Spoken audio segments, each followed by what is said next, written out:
નમસ્કાર, day special કાર્યક્રમમાં હું શિવાની આપ સૌનું સ્વાગત કરું છું। આજે રાષ્ટ્રીય ડોક્ટર દિવસ છે અને સૌપ્રથમ તો એ તમામ ડોક્ટર્સને ખૂબ ખૂબ શુભેચ્છા અને ખાસ કરીને તેમને અભિનંદન કહેવામાં આવે, કારણ કે તેમના જ કારણે આજે સ્વસ્થ સમાજ બની રહ્યું છે અને એટલા જ માટે તમામ ડોક્ટર્સને હેપી ડોક્ટર્સ ડે, કારણ કે તેમના જ કારણે આજે આપણે સ્વસ્થ છીએ અને આપણને કોઈ પણ પ્રકારની બીમારી થતી હોય છે ત્યારે આપણે નિદાન માટે ડોક્ટર્સ પાસે જતા હોય છે। 24/7 કોઈ પણ રાત દિવસ જોયા વગર તે સતત લોકોની માટે સતત ઉપસ્થિત હોય છે, સતત તેમની સેવા કરતા હોય છે।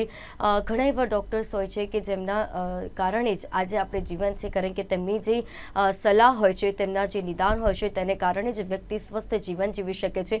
અત્યારે આપણે જોઈ રહ્યા છીએ કે આપણે સૌની બદલાતી જીવનશૈલી છે અને બદલાતી જીવનશૈલી આપણને ખૂબ જ ગંભીર રીતે ક્યાંક ને ક્યાંક અસર કરતી હોય છે।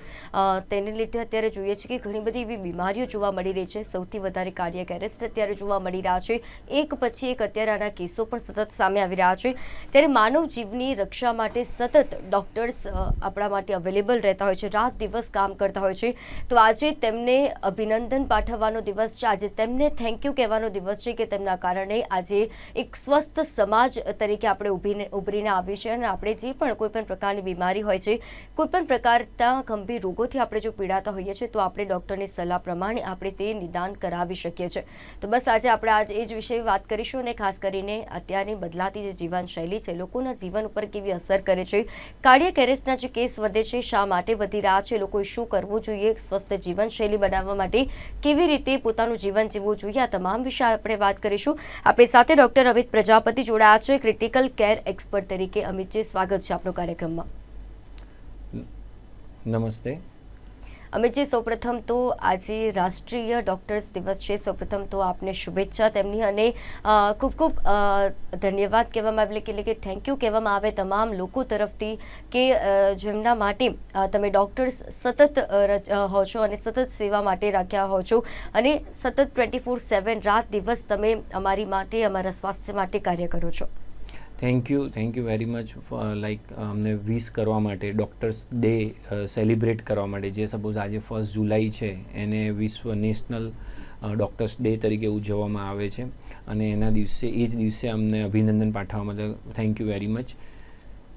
અમિતજી, અત્યારે સૌપ્રથમ તો આપણે આજે રાષ્ટ્રીય ડૉક્ટર્સ દિવસ છે તો એના વિશે વાત કરીએ કે તમારા ડૉક્ટર્સની લાઈફ કહેવાય કે 24/7 એક ઇમરજન્સી લાઈન કહેવાય કે રાત દિવસ જોયા વગર તમે સતત કામ કરતા રહો છો। કોઈને પણ રાત્રે પણ જો કદાચ કોઈ એવી ગંભીર બીમારી છે કે અથવા અર્જન્ટ તમને ઇમરજન્સી કોલ આવે છે તો તમારે તરત જ દોડવું પડે છે।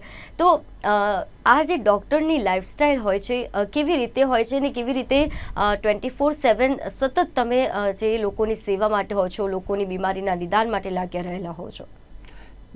આપણે સૌપ્રથમ વાત કરીએ, તમે કીધું એમ કે ભાઈ કેમ ડૉક્ટર્સ ડે ઉજવવામાં આવે છે। તમને ખબર હોય કે આપણે ડૉક્ટર BC રોય જે એમને 91થી આ ડૉક્ટર્સ ડે સેલિબ્રેશન ચાલુ કર્યું છે અને બીજું કે એમનું બી બર્થ ડેટ અને ડેથ એનિવર્સરી સેમ ડે 1 જુલાઈ છે, એટલે એના ઓકેઝન ઉપર ડૉક્ટર BC રોયના ઓકેઝન ઉપર આપણે ડૉક્ટર્સ ડે સેલિબ્રેટ કરી રહ્યા છીએ। અને બીજું કે ચીફ મિનિસ્ટર બી હતા વેસ્ટ બેંગલના, એમને બહુ બધું એ વખતે મેડિકલ એસોસિએશન, બહુ બધી ઓર્ગેનાઇઝેશન પબ્લિક હેલ્થ માટે ડેવલપ કરવા માટે, ઇન્ડિયામાં મેડિકલ ક્ષેત્રે ડેવલપમેન્ટ માટે બહુ બધું કામ કર્યું। તો એમના રિલેટેડ આ ડે એમને ડિક્લેર કર્યો અને એના પછી જ આપણે ડૉક્ટર્સ ડે સેલિબ્રેશન કરીએ છીએ।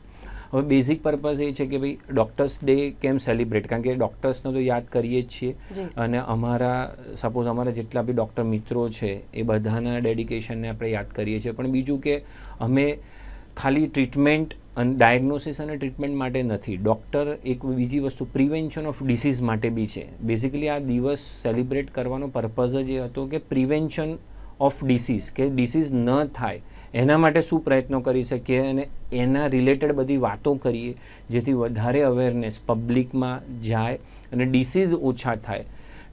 તો એ કેવી રીતે આપણે કરી શકીએ એના માટે વધારે સેલિબ્રેશન એટલે ડૉક્ટર ડેને યાદ કરવામાં આવે છે। જી, અને આજના દિવસની જ્યારે આપણે વાત કરી રહ્યા છીએ તો આ ક્ષેત્રમાં કેવા પડકારોનો સામનો કરવો પડે છે? કારણ કે કદાચ અમને એવો જાણવાનો મોકો નહીં મળતો હોય કે તમારા ક્ષેત્રમાં કેવા પ્રકારની સમસ્યા તમને પણ થતી હશે, કારણ કે 24 કલાક જ્યારે તમે સતત લોકોને નિદાન માટે કાર્ય કરતા હોવ છો, તમે લોકોને જે કોઈ પણ પ્રકારની ગંભીર બીમારી છે તેમને દૂર કરો છો, એટલે કેવા ગંભીર કેસો આવતા હોય છે તેની સામે પણ તમે અડીખમ ઊભા રહો છો, ત્યારે કેવા પડકારો એવા હોય છે કે જેનો સામનો કરવો પડતો હોય છે? લાઈક હું તમને કોઈ એક ડૉક્ટરની લાઈફ શરૂઆતથી કહીશ કે સપોઝ કે 12th સ્ટાન્ડર્ડ જે આપણું બેઝિક એજ્યુકેશન છે, 12th સ્ટાન્ડર્ડ સુધી બધા ભણ્યા હોય અને 12th સાયન્સ પછી મેડિકલમાં મળે એડમિશન, 12th સાયન્સમાં બહુ સારા માર્ક્સ આવે પછી MBBSમાં એડમિશન મળે. હવે કોઈ એક ડૉક્ટર તમે જુઓ જે સુપર સ્પેશિયાલિસ્ટ ડૉક્ટર છે, એને એની પોતાની લાઈફના એજ્યુકેશનની વાત કરીએ આપણે તો MBBSના 5.5 વર્ષ, 1 વર્ષ ઇન્ટર્નશીપ મીન્સ 6.5 વર્ષે MBBS પાસ કરે છે, એના પછી MDના બીજા 3 વર્ષ એ બી, અને એના પછી બીજા 3 વર્ષ સુપર સ્પેશિયાલિસ્ટ, એટલે તમે ગણો કે 6.5, 3 અને 3 એટલે ઓલમોસ્ટ 12 વર્ષ, અને એમાં બી વચ્ચે જો એકાદ વર્ષ વચ્ચે ગેપ આવે તો ઓલમોસ્ટ 12 થી 14 વર્ષની જર્ની છે એ ડૉક્ટરને ડૉક્ટર બનતા. તમે જે ડૉક્ટરને મળો છો, જેની જોડે ટ્રીટમેન્ટ લો છો, એને એ 12 થી 14 વર્ષ ખાલી અને ખાલી એજ્યુકેશનમાં યુઝ કર્યા હોય છે. એ એજ્યુકેશન લઈને બહાર આવે પછી આપણે વાત કરી કે કેવી રીતે પ્રેક્ટિસ, તમે જે કીધું કે 24/7 મેડિકલમાં અમુક બ્રાન્ચ એવી છે, ઇટ્સ ઇલેક્ટિવ બ્રાન્ચ કે એ બ્રાન્ચમાં 9 to 5માં જ પેશન્ટ આવે, અને અમુક લાઈક અમારી બ્રાન્ચ છે, ક્રિટિકલ કેર બ્રાન્ચ છે, ઇમરજન્સી બ્રાન્ચ છે, એ બધી બ્રાન્ચ એવી છે કે કાર્ડિયોલોજિસ્ટ છે, એ લોકોને 24/7 પેશન્ટ આવે.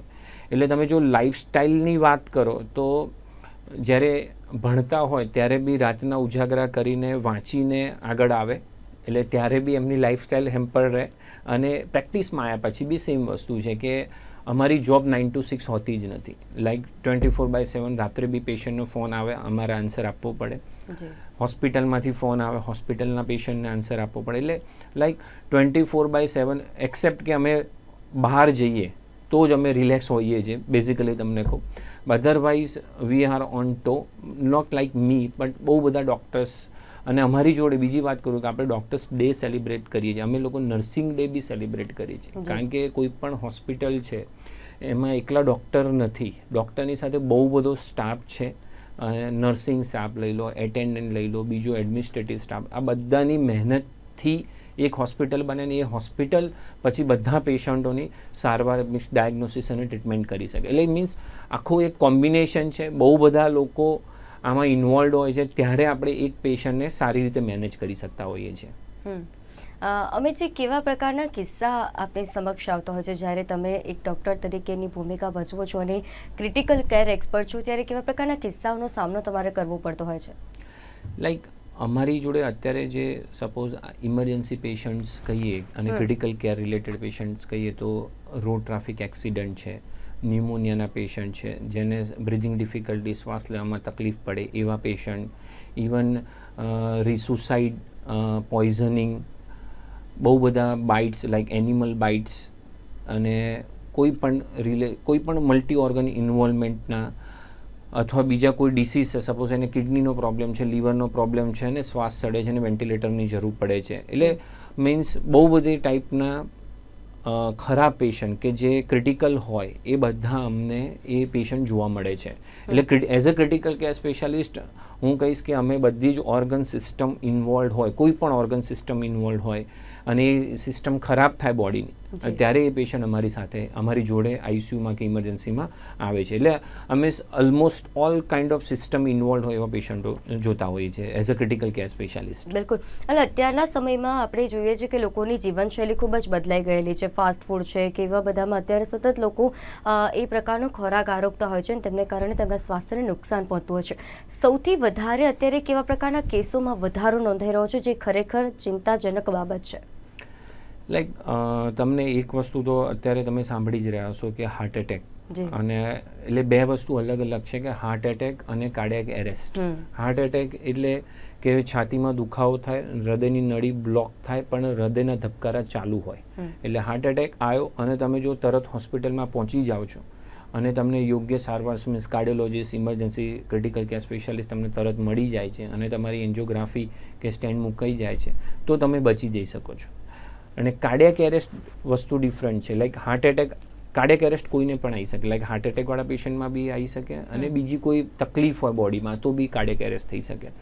કાર્ડિયાક એરેસ્ટ એટલે હૃદયના ધબકારા બંધ થઈ જાય એને કાર્ડિયાક એરેસ્ટ કહેવાય. એટલે હાર્ટ એટેકની કન્ડિશનમાં ખાલી ચેસ્ટ પેઇન હોય, શ્વાસમાં તકલીફ હોય પણ હૃદયના ધબકારા ચાલુ હોય, પણ એ ગમે ત્યારે એ હૃદયના ધબકારા બંધ થઈ શકે જો તમે જલ્દી હોસ્પિટલ ના પહોંચો, પ્રોપર ટ્રીટમેન્ટ ના મળે તો.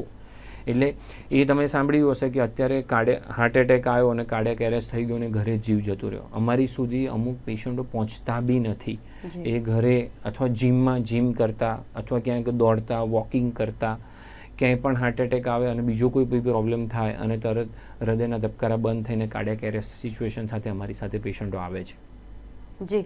અને અત્યારે જે લોકોની જીવનશૈલી બદલાઈ રહી છે તેને કારણે જે કાર્ડિયાક એરેસ્ટના કેસીસ આપણે વધી રહ્યા છે, શું સાવચેતી રાખવાની જરૂર છે? કે એક્સપર્ટ તરીકે તમે શું કહેવા માંગો છો કે અત્યારે લોકો જે ખાસ કરીને તેમની જીવનશૈલી ઉપર પણ ધ્યાન નથી આપી રહ્યા, જે ફૂડ જે છે અત્યારે લોકોની ફૂડ બદલાઈ રહ્યું છે, કસરત નથી કરવામાં આવતી, એટલે બેઠાડું જીવન અમુક લોકોનું જે જોવા મળે છે તેને કારણે પણ આ કિસ્સાઓ વધી રહ્યા છે. લાઈક તમે જુઓ કે એક તો અવેરનેસ પહેલાં બી એવું નહોતું કે અર્લી એજમાં હાર્ટ એટેક નહોતો આવતો, પણ પહેલાં કદાચ એવું બી થતું હતું ખબર જ ના પડે અને પેશન્ટ એક્સપાયર થઈ જતા ઘરે. હવે એવું થયું છે કે અવેરનેસ છેલ્લા 50 વર્ષમાં જોઈએ કે અવેરનેસ 25 વર્ષમાં એટલી બધી અવેરનેસ છે એટલે પેશન્ટ પહોંચે. હવે આપણે ઓટોપ્સી, પોસ્ટમોર્ટમ કરીને બી ચેક કરીએ કે કેમ એરેસ્ટ થયો અને કયા કારણોથી પેશન્ટ એક્સપાયર્ડ થયું. બરાબર.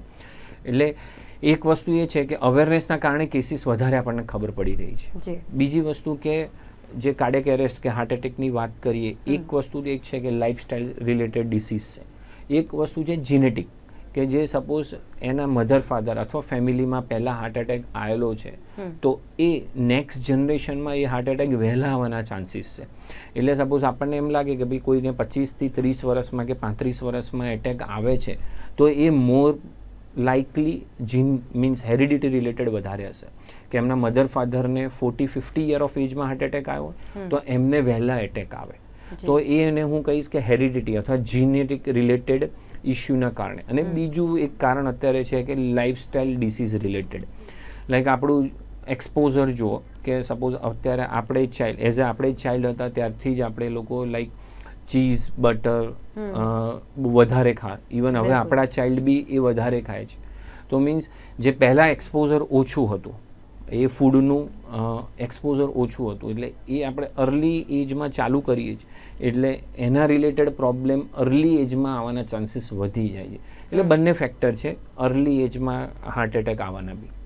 અને નાની ઉંમરનું પણ અત્યારે જે રીતે તમે કહેવા માંગો છો કે નાની ઉંમરમાં પણ સતત કેસ વધી રહ્યા છે અને તેના પાછળ ઘણા બધી કારણ જવાબદાર ગણવામાં આવે, તો જે નાની ઉંમરમાં થતા જે કાર્ડિયાક એરેસ્ટ છે કે પછી હાર્ટ એટેક જેવા કિસ્સાઓને રોકવા માટે શું કરવું જોઈએ? ખાસ જે લોકો પોતાની જીવનશૈલી ઉપર ધ્યાન નથી આપતા, જે બેઠાડું જીવન જીવે છે અને તેમની કોઈ પણ પ્રકારની બીમારી છે, એના લક્ષણો કઈ રીતે હોઈ શકે કે જેનાથી લોકોએ નાની ઉંમરથી જ સાવચેત રહેવાની જરૂર છે?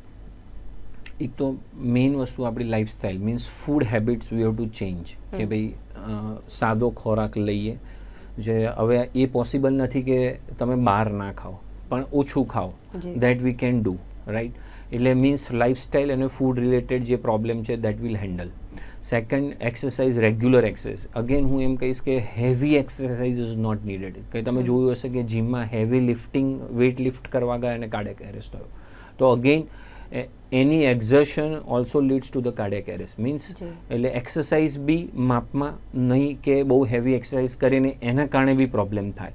એટલે food one thing, lifestyle modification one thing, second regular exercise, અને ત્રીજી વસ્તુ હું કહીશ કે habits like alcohol, tobacco and cigarette. આ ત્રણ વસ્તુ 110% એવોઇડ કરવી જોઈએ કારણ કે એ બી એક કલ્પ્રિટ છે early cardiac arrest, early like heart attack આવવાના ચાન્સીસ.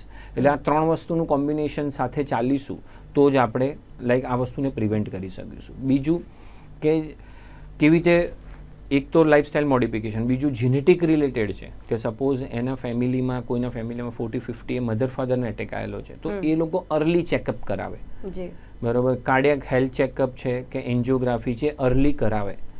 મારી જોડે અત્યારે બી 25 યરનું પેશન્ટ છે કે જેને હાર્ટ એટેક આવેલો છે, તો પણ એમાં ફેમિલી સ્ટ્રોંગ હિસ્ટ્રી છે, એટલે ફેમિલી સ્ટ્રોંગ હિસ્ટ્રી હોય તો એને અર્લી હાર્ટ એટેક આવવાના ચાન્સીસ છે. તો આ જે પેશન્ટો હોય એમને પહેલેથી તકેદારી રેગ્યુલર હેલ્થ ચેકઅપ કરાવીએ, રેગ્યુલર કાર્ડિયાક વર્કઅપ કરાવીએ તો તમે હાર્ટ એટેક પહેલાં પકડી શકો. બિલકુલ. અને અમે જે અત્યારે જોવા જઈએ છીએ કે લોકો જ્યારે હેલ્થને લઈને વધારે કોન્શિયસ થઈ જાય છે તો વધુ પડતી કસરત કરી લેતા હોય છે.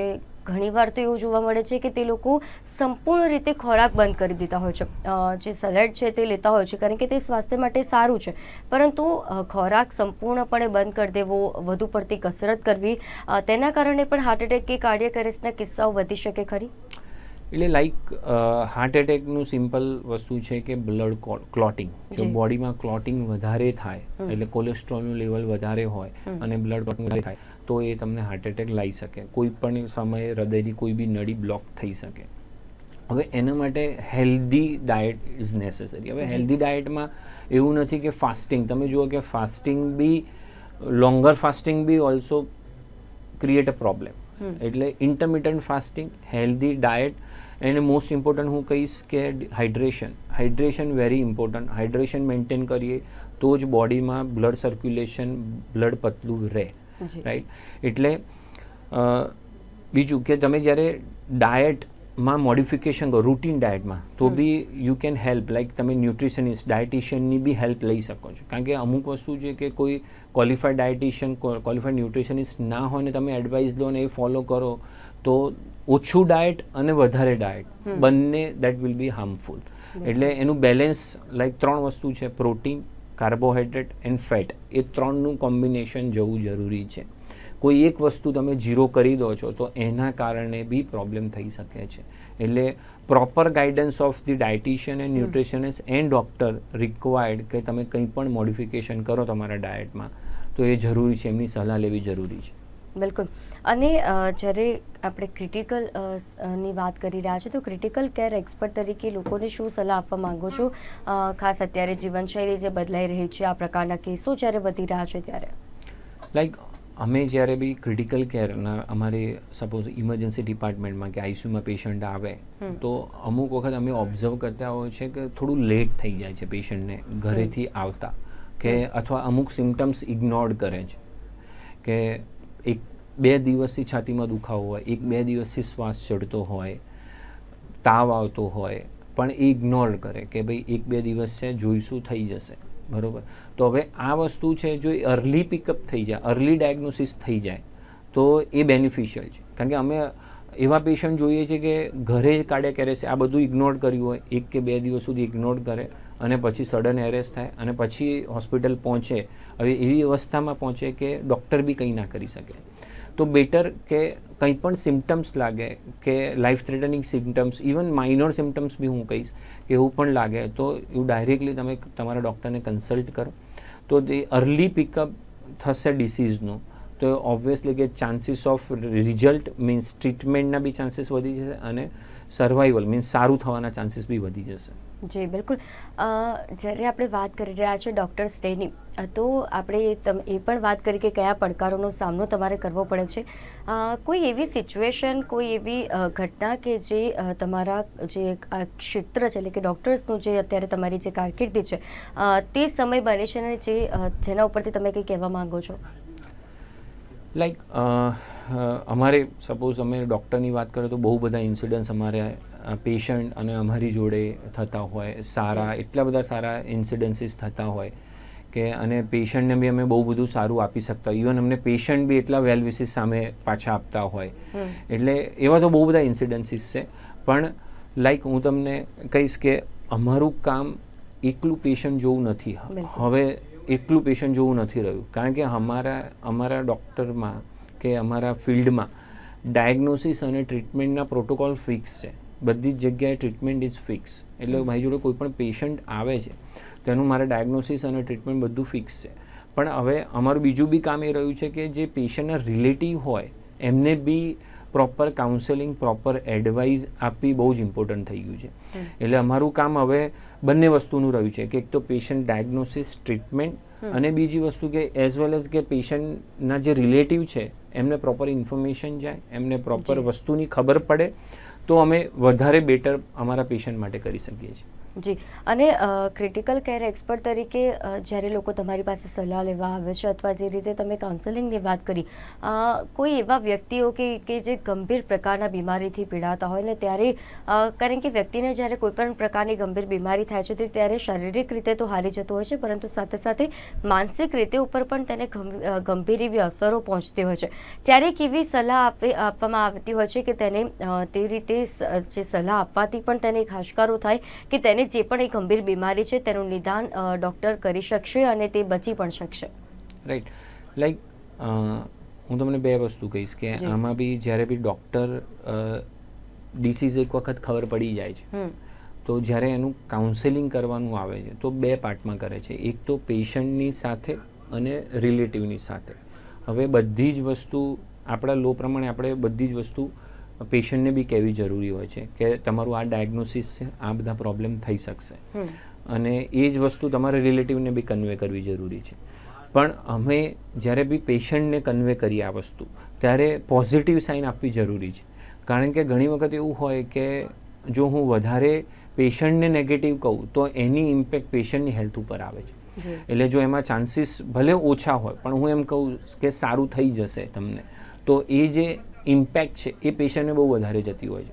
આ જ વસ્તુ અમે રિલેટિવને ક્લિયરલી કહી દઈએ છીએ આમાં ચાન્સીસ ઓછા છે અથવા ગંભીર બીમારી છે, તો એ રિલેટિવને અમે એ રીતને બધી જ વસ્તુ જાણ કરી દઈએ. પણ જ્યારે પેશન્ટને કહેવાની વાત આવે તો પેશન્ટને આપણે થોડું બુસ્ટઅપ કરવું જરૂરી છે.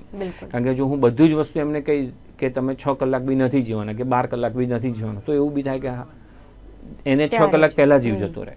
એટલે પેશન્ટને બુસ્ટઅપ મીન્સ પેશન્ટની પોઝિટિવિટી આપવી એ અમારા માટે બી હવે બહુ ઇમ્પોર્ટન્ટ થઈ ગયું છે. બિલકુલ, અને ખરેખર સેલ્યુટ છે તમારા જેવા ડૉક્ટર્સને કે જે ખરેખર 24 કલાક દર્દીઓની સારવાર માટે રચ્યા પચ્યા છે, અને રાત્રે પણ ઇમરજન્સી કોલ આવે તો એક ક્ષણ પણ વિચારવા માટે નથી લેતા અને તરત જ તેમના નિદાન કરતા હોય છે.